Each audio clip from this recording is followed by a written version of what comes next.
Hello, and thanks for joining us for this episode of the DINFOS Way, a podcast developed and produced at the Defense Information School.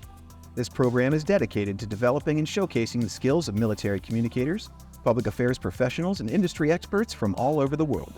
I'm your host, Jack Rous. I'm a former Navy and civilian journalist and a current training specialist at DINFOS. Today, we've taken a field trip from the schoolhouse for this episode. We're recording this on the mat inside the 50/50 Martial Arts Academy in Falls Church, Virginia, with owner, instructor, and UFC fighter, the Wizard, Ryan Hall. Ryan is a black belt in Brazilian jiu-jitsu, the owner and operator of his own school, and a professional mixed martial arts fighter with the Ultimate Fighting Championship. He earned his UFC contract after winning Season 22 of the Ultimate Fighter reality TV show, and has achieved dozens of other accolades and victories over his illustrious career, including using his signature technique to defeat MMA legend BJ Penn in what was voted the UFC Submission of the Year in 2019. Ryan joins us today to talk about his life and career, what it's like being part of both a reality TV show production and the massive production that is a UFC pay-per-view card, being the best in the world at something, and his tips and advice for students, instructors, and service members. Ryan, thanks for joining us. Thank you so much for having me. It's a pleasure. Absolutely. Thanks for having us at your school. It's really cool to be here. You know, I've watched some videos online and seen it on YouTube, but it's nice to see it in person. So thanks for having us. Thanks, man. It's our clubhouse and hang out, and there's a training facility, so it's just a nice place to get to be, and I'm really glad that you guys get to pop in. I gotta tell you, it smells better than any martial arts gym that I've ever been in my entire life. I have absolutely nothing to do with that. That would be down to, I think, my wife on that one. Probably pushing a boulder uphill in that regard. She does a great job, I'm here to tell you. The first question I have for you is, can you tell us a little bit about your career before the UFC and sort of how you got into martial arts and what brought you to owning your own school? You know, I started at Ronan Athletics and, ended up meeting everyone there, and I couldn't believe it because it didn't remind me of a normal sports culture. It was such an interesting thing because, everyone, you got to learn some technique, got to train that first day, got, rolled up by, all the other white belts getting beaten up. But it was like magic. It was really, really neat, and I couldn't believe, how it wasn't like I thought I was going to go in and beat everybody up. But I didn't realize just how interesting and cool and powerful martial arts were. And I got to get a glimpse of that the first time. But, you get rolled up, beat up, and rather than people kind of giving you the cold shoulder after that, it was welcoming. Like, hey, it's super cool that you're here. It's like if you would find what you brought with you. It's like the cave that Luke walked into to fight Vader that first time. It's like, what's in the cave? It's like, what you bring with you. Yep. And if you were polite and you tried hard and you were friendly, and you got after it, people were great. I went to school for engineering, but I didn't really love it, and I felt relatively capable, but it just wasn't. I don't think you're ever going to ultimately succeed or really take as far as you could something that you don't really love. And martial arts seemed like applied engineering. And also, rather than, hey, I'm going to go and do this thing that I don't like doing for 4 years, get my degree, hopefully my GPA is at a certain point, I can get a job doing this, and then maybe one day I can go and try to be a Navy SEAL or something like that if they'll let me do it. I'm like, wait a minute, there's a lot of failure points here. So what I ended up doing instead was I thought to myself, hey, I'm doing exactly what Floyd Mayweather's doing. I'm just doing it at a baby level. I get to play baseball just like Ken Griffey Jr. I'm just not good at it, but I get to do it every day.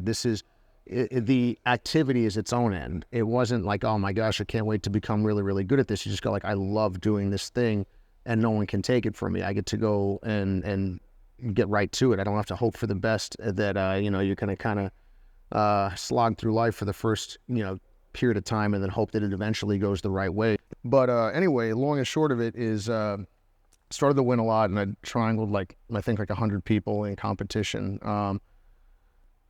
It looks like that. At that point, yeah, there was a lot. And I remember this is in the end of 2005, potential competitive face of the Lloyd's team at that time. And it's when I remember this is in 2005 when I said, hey, would you like to compete full time for our team? It's like, I'll teach you, I'll do this, I'll do that. And your job is going to be to compete and then help me out, with some other stuff. And I'm like, I almost crashed my car on the way home. I couldn't believe I was so, there was other opportunity in the United States to be very, very good at that time, but I had no idea about that. And also whether it was or it wasn't, it wasn't available to me. And that was another one where, so to be entirely fair to Lloyd, it's like if it weren't for Lloyd, I wouldn't be sitting here. Yeah. So anyway, that first tournament that I ever did for Lloyd Irvin was in 2005. It was the 5th American International. I think triangled like 8 people, and then I lost one match like 2-0, but won all the rest of them, and then started just competing very, very, very consistently, like almost every weekend. Yeah. At that point, and then which oddly enough was interesting because I did 8 tournaments in 10 weekends prior to my first MMA fight in 2006, which wasn't a great idea. Yeah, that's a lot. Yeah, that was a lot. I don't think that was the reason I lost, because I definitely didn't know how to fight at that time. They're just like, hey, you want to do a fight? I'm like, yeah, sure. And, Really? That was how it started? Oh, 100%. Wow. Yeah, it was like against somebody that I almost certainly would have beaten in a jiu-jitsu match, but that some of the I fought at 55. I was chubby. I just like dehydrated myself for like I needed to go from like 159, which is what I weighed, to 55, but I had no idea how, and no one told me. Yeah, it's kind of an interesting situation, but yeah, long and short of it, that was an amateur MMA fight that's still on my pro record. That's where the loss came from. Right. That's crazy that's still on your record. Yeah, it was weird because they were 3-minute rounds, and like I clinch kneed the dude because that was the only thing that I knew how to do other than parry and low kick. Not that I was good at any of those things. And then I clinch kneed him, and the rest said, "What are you doing?" Like I look over at my corner was like Lloyd, Jeff, and then my friend Tom Zarita, and they're all looking at me like, "Uh-oh." And fortunately, it was they were 3-minute rounds, which again it made it not a professional fight like structure, but at the same time, I don't know that the extra 2 minutes in any of those rounds, with the exception of the one that I won, were probably going to help me. It might have been just more face punches, but yeah. So I guess that was kind of how it all began. I was actually oddly enough, I was actually going to join the Army at that point because they would be happy to have you, just so you know. I don't know. You say that they might be like, get this guy out of here after like 3 weeks. Actually, what was going to happen right up until I got pulled onto the Ultimate Fighter, and I wasn't going to go because I remember thinking to myself, I'm not going to be good for television, and on top of that, if someone like pees on my stuff, I'm going to set them on fire. Sure, and that's what that show was famous for. At that. Yeah, it's funny because that was what I was used to. Was that, like as you said, the Ultimate Fighter of eras past was just wild nonsense.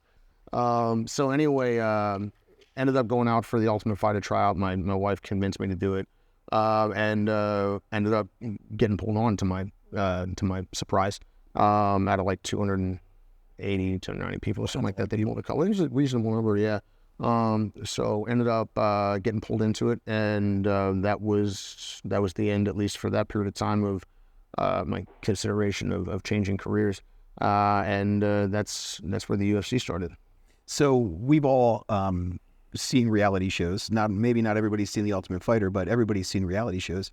You are the first person I've talked to who has gone through that kind of experience firsthand. What is it like to go through a reality TV production of that nature, where they are constantly, you're living in a house, they're filming you 24/7, and not only that, but you're trying to compete in quite possibly the most difficult athletic challenge you've ever experienced that affects the rest of your entire life? What is that like? That was definitely the most difficult athletic challenge I'd ever experienced, and it was interesting. I feel like recognizing that something is impactful and important can be valuable, but dwelling on it's not helpful. Like if you go like, oh, this one really matters, we need to make this one count. Like I don't think that generally is helpful. And I would say, I've always been pretty calm and difficult to knock off center. And as a result, I thought that I would be fine in a situation like that. I just pretty much ignored everybody. Ended up meeting a couple friends. One of my, very, very good buddies, Ton Lee, was on the show. And trains here, right? Yeah, he's trained here for a long time. Awesome. And he lives in New Orleans now, but yeah, used to live here, and we supported each other back and forth for our entire careers, and he's been absolutely instrumental in every single thing that I've been able to achieve, and I hope that I've been able to help him as well.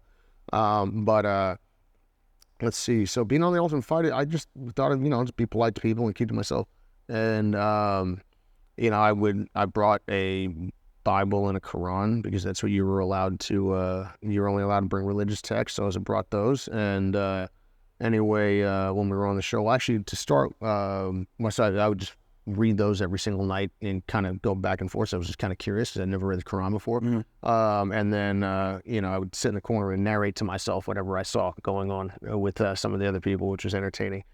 But anyway, everyone that works for the show is great, and it was just, it was interesting. It was like being in Belgian prison. It's very nice, but you can't leave.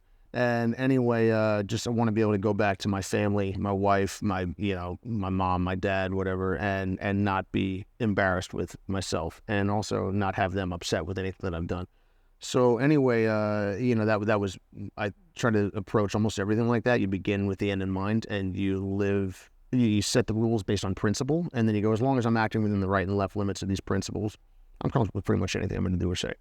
At least it'll be a version of okay, if that makes any sense. One of the things I remember thinking was that, I've been working on some of the rolls into the legs, Imanari rolls. I had some different variations of them that were kind of offbeat from what Masakazu Imanari himself did, but they were all inspired by what he was doing and what some of the other like 90s still doing. Oh, what a legend. Yeah. But I remember I kept that so close to the vest for years. And like never on video, never in public, never in any of my other fights, because I wanted to have something like, hey, if I need this, I can pull a win out of a hat anytime I want. Wow. Because people won't be used to it. They definitely wouldn't think that I would do it. And then also, in addition to that, if you're particularly adept, both at the entry and then also like, hey, if you get a hold of people, they're going to be in some trouble. That was, I saved it because I knew that I would need it. And then when it came to the Ultimate Fighter, that was an interesting one. You're in the car on the way to the event. You're like, if we don't win this one, it's over. Like the career's done. Now's the time. Yeah. And then so you start thinking like, hey, if you have this thing, when, because you don't want to burn it, But and that is an interesting thing. I feel like how tech in general works. Like there's fundamental like principles of combat, warfare, life, whatever. But a technological edge can be like a ridiculous asymmetric advantage for a period of time. It doesn't last, right? But Sure. But while it's there, it can be ridiculous. It'd be like a slaughter. And I think it's a funny thing. Like a lot of the things that I've read about throughout history, it's time and place. At the time and place, there was that asymmetric edge, and Group A or Person A didn't even understand the danger that they were in facing Group or Person B, and as a result, they weren't able to protect themselves. So long and short, it was able to utilize that to make it into the house, and that was it was an interesting thing, because I remember thinking like, without everyone else having access to video and their coaches and other things at that time, I don't know if people are going to be able to adjust in time. And that was the initial. And you were right. You are famous for one particular technique. It's not one technique, but you're famous for the Imanari roll into the 50-50 position, which then translates into a heel hook submission. And quite frankly, you're better at it than Masakazu Imanari, who invented the move, and you're probably the best person in the entire world at that technique. Thank you. 100%. I mean, please, all false modesty aside, what does it feel like to be the best in the world at something, and what does it take to be the best in the world at something? Well, I would say you strive to be the best that you can absolutely be, and you don't want to put a cap on how far that can go. I think when you're striving to do something for its own end, and then victory or what the known landscape is not a high enough standard. So if you're looking to go like, hey, I want to be as good as Ryan or better than Ryan, you're like, okay, well maybe I'm a good marker, maybe I'm not, maybe I'm not nearly as far as you can go. When you start to come back to the principle-based, in my mind, the principle-based approach to life and to thinking, you start to look at things for its own end. Like, what is the almost imagining worlds that you haven't seen, imagining ideas that aren't bounded by what other people think is possible, even what you think is possible. So I would say like that's in my mind where it starts, and going like, hey, what if you could find a way to stop time? You're like, yeah, you can't. You're right, but what if you could? How would it change your life? What would you do? How could you use that? And then you can start to imagine maybe techniques, tactics, pathways, principles that maybe are a little bit off the beaten path, so to speak. So anyway, I guess my thought was I needed to be good enough at jiu-jitsu as a whole, in order to let people start anywhere and win. Like they can have anything and you can turn it and win. And then it started to go, okay, how can I, that was one. And then another one would be, all right. And the reason for that random thought was the overwhelming majority of grappling engagements, wrestling, jiu-jitsu, judo, are hyper-specific. They're hyper-sport specific because the other person's very adept, and also because culturally that's how it's done, and then also because people are limited in their skills. All of us are to varying extents, but it's too rigid for fighting. And now, if you're unbelievably physically powerful, you can kind of get away with that. And obviously, a lot of the people who win in fighting are kind of who you would guess, so they have that. I don't have that. I have to try to find a way to get horsepower in other directions or from other places. But long and short of it was like, okay, I may not be able to say I'm only going to engage under the following circumstance. I want to be able to engage under any circumstance. And this was something that Hickson Gracie said a long time ago. And he always talked about the idea of invincibility. And obviously, it's an ideal. You're a man, you're a person, you can be hurt, you can be killed, you can make a mistake. But there's a huge difference. Would it make you feel more powerful? Who would you rather be, Wolverine or Magneto? Personally? Yeah. Oh, God. Probably Magneto. I think he's got more powers. He's got way more powers. But okay, can I voice a counterpoint? Yes. Okay, so if we're in the comics, yeah, Magneto all day. Since we're not, though, Magneto's going to get cancer. He's going to die. He's going to get old. He's going to die. Yeah. Also, I mean, you work for the U.S. government or any government in the universe. Ain't nobody letting Magneto exist. So long and short of it is like Wolverine isn't powerful, but he's invulnerable. I mean, obviously the downside of that is, long enough timeline to get stuck in a coffin at the bottom of the Pacific Ocean, right? Or they rewrite you and all of a sudden, like, you're at bone claws or... Yeah, exactly. Whatever. Well, but I'll use the Magneto ripping his adamantium skeleton out. Like, oh, that sucks. Yeah, he's still alive, though.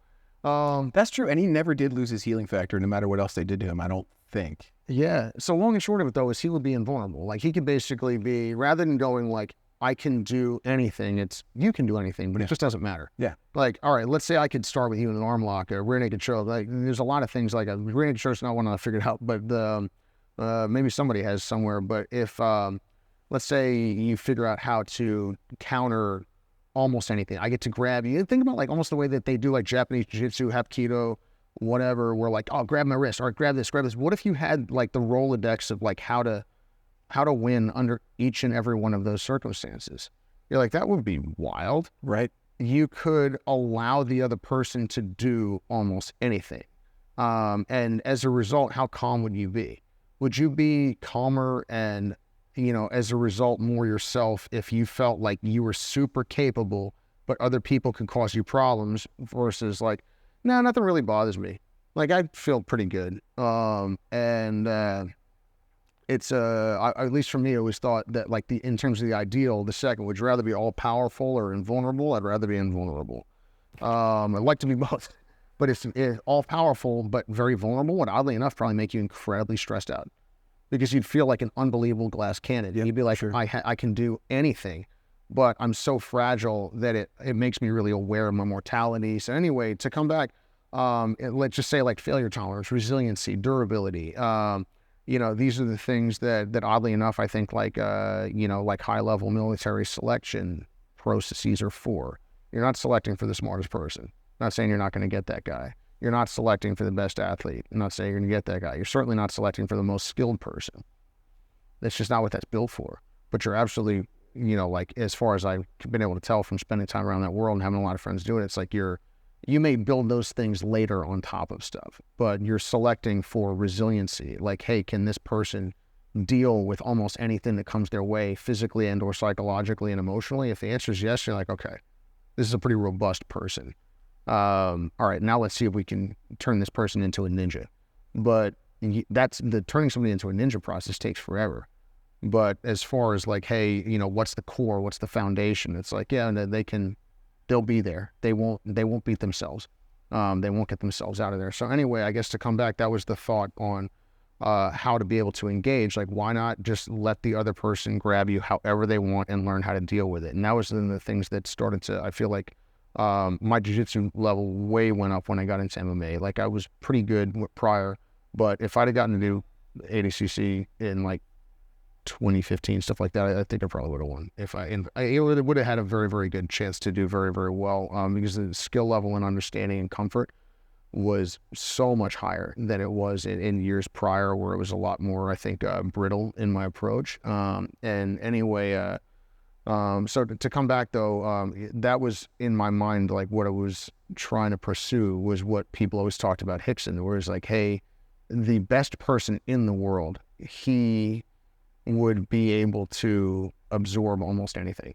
I can throw any punch at you, and it just, you know how to make it miss. And then that was kind of the ideal. And then it started to go, okay, well, but we are now on a finite timeline, and people can run away from you, and they are going to try to hit you, and then do this and that, and it's like you can be hurt.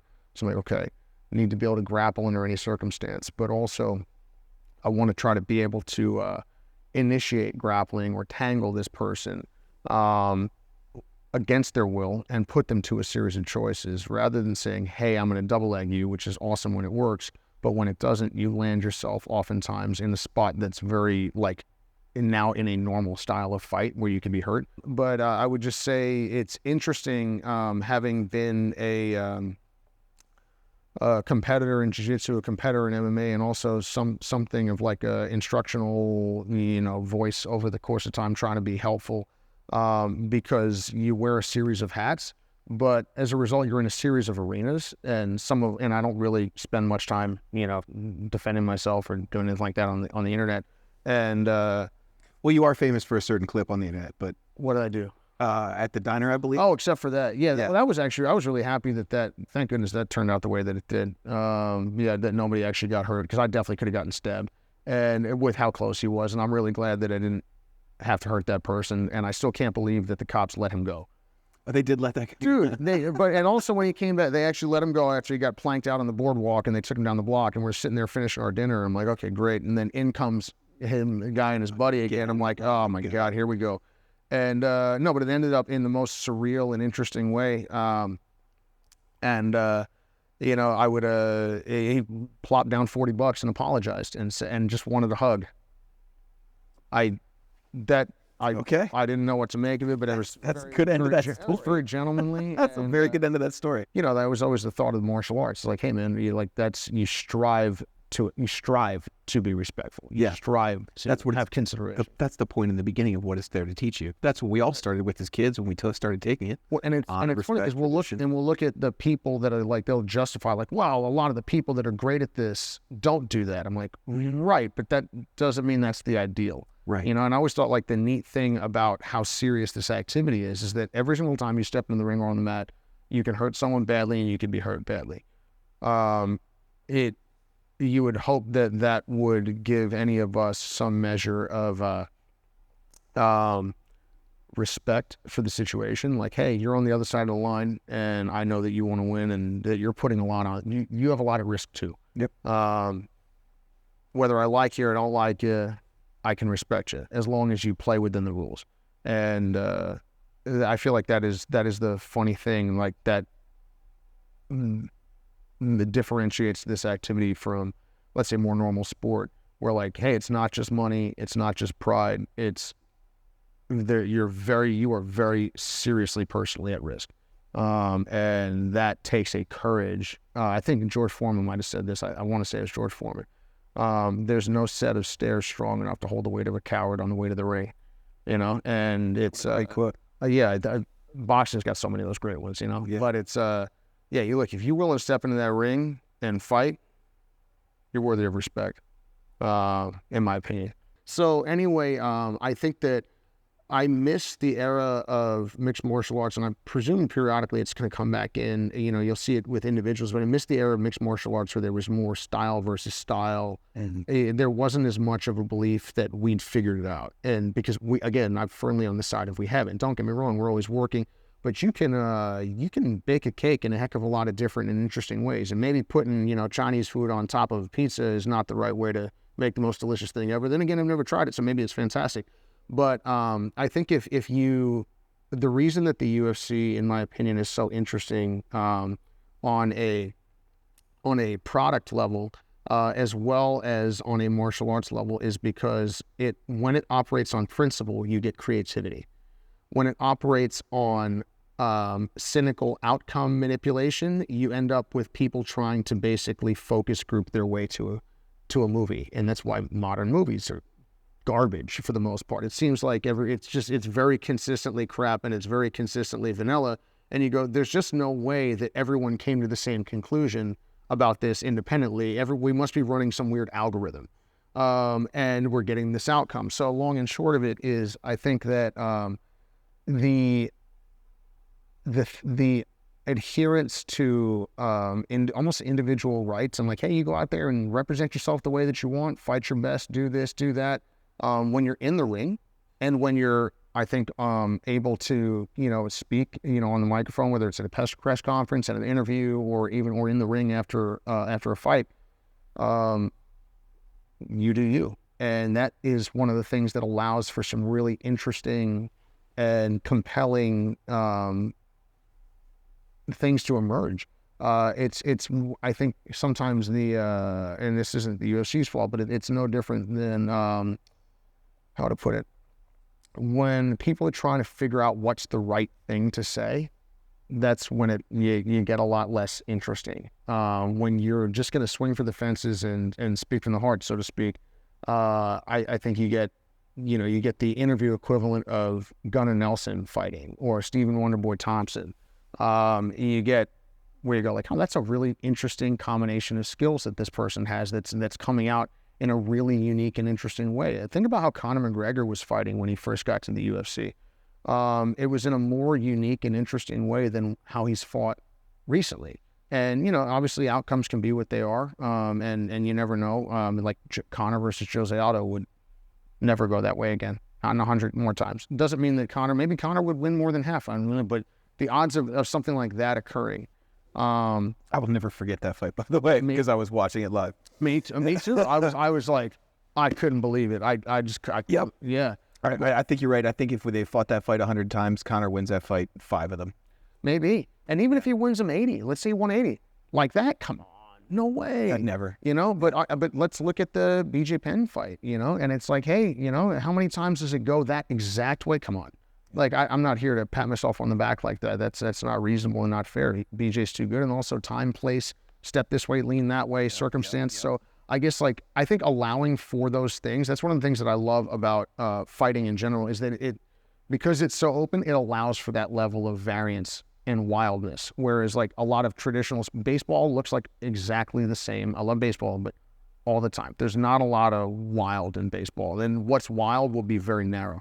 So I think that the UFC, as a result of how they've set themselves up and the way that they conduct themselves, have created a lot of room for people to be creative and to be themselves and to bring that interesting different dimension, in their personality. I just think that sometimes, as a result of certain ideas, certain coaching styles, certain techniques becoming preeminent at any given moment, we see things get a little bit more vanilla on the martial arts side. But maybe it's not terribly different from how people were with jiu-jitsu in like the early 2000s, like close guard and this and that, and these are the things you're going to do. And if you want to try to footlock somebody, what are you doing? And if you want to go and do anything interesting, and so there's always an orthodoxy. So maybe I should say that we're always going to be fighting against. And I think that I'm always very curious about the people that are able to treat tradition with respect that it deserves, because we wouldn't be here without it. But also go, hey, but maybe there's something more here, and let's keep our eyes open. Yeah. Because I'd say just like in science, like most of the biggest innovation doesn't come from putting a new color of paint or a spoiler on an extant car. It's going like, hey guys, the way we're even conceptualizing how to build an engine, I don't think this is it. I think we're looking in the wrong part of the map. And, I'm sure that there's going to be more and interesting things like that. And one of the things that I hope to bring when I'm able to return to the ring is I'm going to strive to do more of that if I have it in me. That's awesome. Right. Man, it's been so fun to talk to you. I could keep you here for another 2 hours and talk about the rest of your career. But I know you have a life to live, so I just want to say thanks for having us. And it was a really fascinating conversation. And hopefully one day we can have you up to the schoolhouse and we can do this again. Thanks so much. I'd love to. And sorry for going off on tangents and missing the questions sometimes. I apologize. I think that's what made it so good. Right, well, my editors might hate us, but that's okay. All right. Hey, thank you, Ryan. I appreciate it. Pleasure. Thank you so much, Jack.